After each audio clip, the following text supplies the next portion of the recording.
काफी अरसा पहले की बात है। परिस्तान से 3 दोस्त परियां सितारा, फूल और मुस्कान अक्सर जमीन पर सैर करने के लिए आती थीं। वो बहुत रहमदिल और हमदर्द थीं। वो एक नदी के किनारे खूबसूरत बाग में खेलती थीं और शाम होने से पहले परिस्तान वापस चली जाती थीं। एक दिन वो नदी किनारे खूबसूरत बाग में खेल रही थीं कि उनकी नजर एक नदी पर पड़ती है। अरे, इस जगह तो हम कभी भी नहीं आए।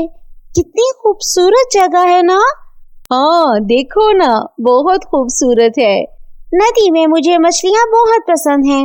वो अपनी जादुई छड़ियाँ एक दरख्त के नीचे रखकर नदी के किनारे बैठकर पानी में पाँव डालकर बहुत खुश हो रही होती हैं। अरे, शाम होने से पहले याद है ना, वापस जाना है। तीनों परियां वहां से निकलती हैं।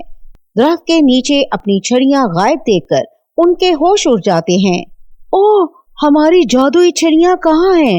वो इधर उधर देखने लगती हैं। यहाँ तो दूर दूर तक कोई भी दिखाई नहीं दे रहा। हमारी जादुई छड़ियां कहाँ जा सकती हैं? अचानक इन्हें पत्तों की सरसराहट सुनाई देती है। तीनों परियां फौरन ऊपर देखती हैं। ऊपर एक बंदर दरख्त पर तीनों छड़ियां पकड़कर बैठा उनकी तरफ देख रहा था। उफ, अब हम इस बंदर से अपनी छड़ियां वापस कैसे लें? फूल, तुम जाओ। नहीं, मैं नहीं जाऊंगी, तुम खुद जाओ ना। तुम दोनों डरती हो क्या? नहीं, डरते तो नहीं, लेकिन पता नहीं वो बंदर हमें छड़ियां वापस करेगा कि नहीं।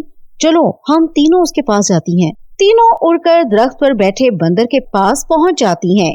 बंदर उनको अपनी तरफ आता देखकर दरख्त से छलांग लगाकर जमीन पर भागने लगता है। तीनों परियां उसका उड़ते हुए पीछा करती हैं। अरे सुनो, ओ हेलो, रुको, ये हमारी जादुई छड़ियां लेकर कहाँ भाग रहा है?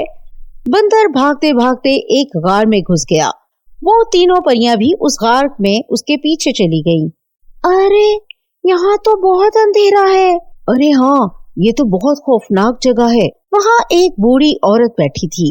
वो बंदर उसकी गोद में जाकर बैठ गया। तीनों छड़ियां बूढ़ी औरत के पास थीं। तीनों परियां डर गईं। इससे पहले कि परियां कुछ बोलती, वो बूढ़ी औरत बोली, मुझसे डरने की जरूरत नहीं बेटा। मैं अक्सर तुम तीनों को यहाँ देखती हूँ। तुम तीनों बहुत अच्छी हो। देखो, मैं करीबी गांव से हूँ। ये बंदर नहीं, मेरा बेटा है। मैं बहुत हंसी खुशी अपने बेटे के साथ जिंदगी गुजार रही थी। एक दिन मेरा बेटा जंगल से लकड़ियां काट कर वापस आ रहा था कि इसका पाँव जादूगर के बिछाए हुए जाल में फंस गया। मेरे बेटे ने वो जाल अपनी कुल्हाड़ी से काट दिया और भागने की कोशिश की, तो जादूगर ने इसको बंदर बना दिया। अब तुम तीनों मेरी मदद कर सकती हो। शमाल की तरफ काली पहाड़ी पर वो जादूगर रहता है जिसने मेरे बेटे को बंदर बना दिया है। इस जादूगर का खात्मा हम नहीं कर सकते क्योंकि हम इंसान वहां नहीं जा सकते। वो बहुत बुलंद पहाड़ है और बहुत ही रास्ता पुरखतर है। वो जादूगर बहुत जालिम है। उस जादूगर का खात्मा होते ही मेरा बेटा बंदर से इंसान बन जाएगा। तीनों परियों को उन पर बहुत तरस आता है। वो जल्दी से अपनी जादुई छड़ी लेकर काली पहाड़ी पर चली जाती हैं। जादूगर मजे की नींद सो रहा था। अरे, ये तो वही जादूगर है जिसने हमारे माँ बाप को रस्सियों से बांधकर जला के मारा था। तीनों बहुत गुस्से से उस जादूगर को देख रही थीं। हम इसको नहीं छोड़ेंगे। फिर वो अपनी जादुई छड़ी से उसके घर को जला देती हैं। जादूगर को भागने का मौका नहीं मिलता और वो वहीं जलकर खाक हो जाता है। वो वापस आई तो देखा कि वहाँ पे एक खूबसूरत नौजवान खड़ा था और साथ में उसकी बूढ़ी माँ।